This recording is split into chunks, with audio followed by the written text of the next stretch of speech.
Et une fois que vous avez réalisé une création avec votre logiciel Photoshop CS6, il est important que vous réalisiez une sauvegarde de cette dernière afin de pouvoir y accéder plus tard par la suite, ou alors, pourquoi pas, afin de modifier certains éléments qui s'y trouvent. Donc pour cela, il vous suffit de vous rendre dans le menu Fichier qui se trouve tout en haut à gauche. Je clique alors sur Fichier, et comme vous pouvez le voir, vous avez ici en fait deux possibilités. Dans un premier temps, vous pouvez enregistrer votre image en cliquant sur Enregistrer ou en utilisant le raccourci clavier CTRL S. Vous pouvez enregistrer sous en cliquant ici ou en utilisant le raccourci clavier Maj plus CTRL plus S. Alors quelle est la différence? S'il s'agit de la première sauvegarde que vous allez faire de votre image, eh bien, il va s'agir exactement de la même manipulation. Vous allez en fait réaliser une sauvegarde sur votre ordinateur à l'endroit de votre choix, que ce soit en cliquant sur Enregistrer ou en cliquant sur Enregistrer sous. Je clique donc dans un premier temps par exemple sur Enregistrer sous et j'ai cette petite fenêtre qui apparaît. Si je me rends alors par exemple sur mon bureau, je peux directement décider de réaliser une sauvegarde sur celui-ci tout en spécifiant par exemple le nom que je souhaite donner à mon image. Donc je retrouve ici bien mon bureau, donc vous pouvez ainsi spécifier l'endroit de votre choix. En dessous le nom du fichier.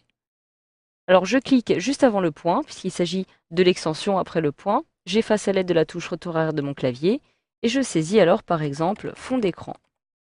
Comme ceci. Donc une fois que j'ai saisi le titre que je souhaite attribuer à mon image, je retrouve ici .psd. Donc .psd, il s'agit d'un format Photoshop par défaut.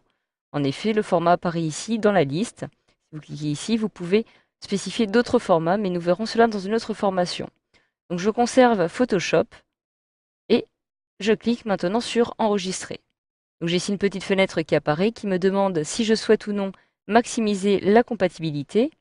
Donc je conseille de toujours conserver cette petite case activée afin qu'il n'y ait pas d'interférence avec l'utilisation d'autres fichiers PSD ou PSB lors de l'ouverture d'autres applications. Donc je conserve alors maximiser la compatibilité, je clique sur OK pour réaliser une sauvegarde.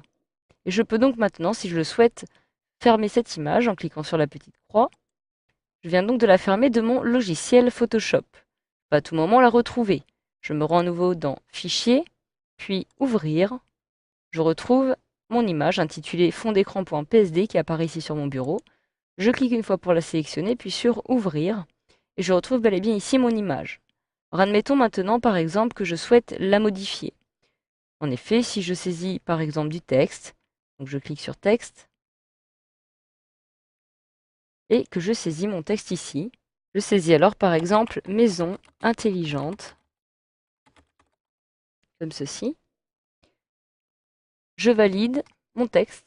Je viens donc de le modifier. Alors là, que va-t-il se passer si je souhaite maintenant fermer, par exemple, ce document? Si je clique sur la petite croix, j'ai ici une petite fenêtre qui s'affiche, qui m'indique que les modifications ont été réalisées sur cette image, et il m'est alors demandé si je souhaite conserver ou non ces modifications. Donc si je souhaite les conserver, il me suffit de les enregistrer, donc de cliquer sur oui. Si je ne souhaite pas les conserver, je peux cliquer sur non. Je peux cliquer sur annuler pour revenir.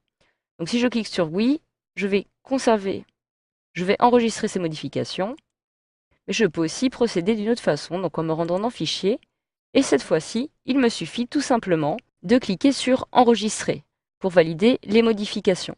Si je clique sur Enregistrer sous, je vais devoir à nouveau spécifier l'emplacement où je souhaite réaliser une sauvegarde de mon image, etc., etc. Donc tout ce que je viens de faire précédemment. Donc comme cela ne m'intéresse pas, une fois que vous avez enregistré sous votre image pour la première fois, vous pouvez toujours cliquer sur Enregistrer pour réaliser une sauvegarde. Je clique donc sur Enregistrer, je ferme à nouveau cette image, et si je l'ouvre une fois de plus, en me rendant sur Ouvrir, je réalise un double clic dessus pour l'ouvrir, je retrouve ici les modifications qui ont bel et bien été réalisées.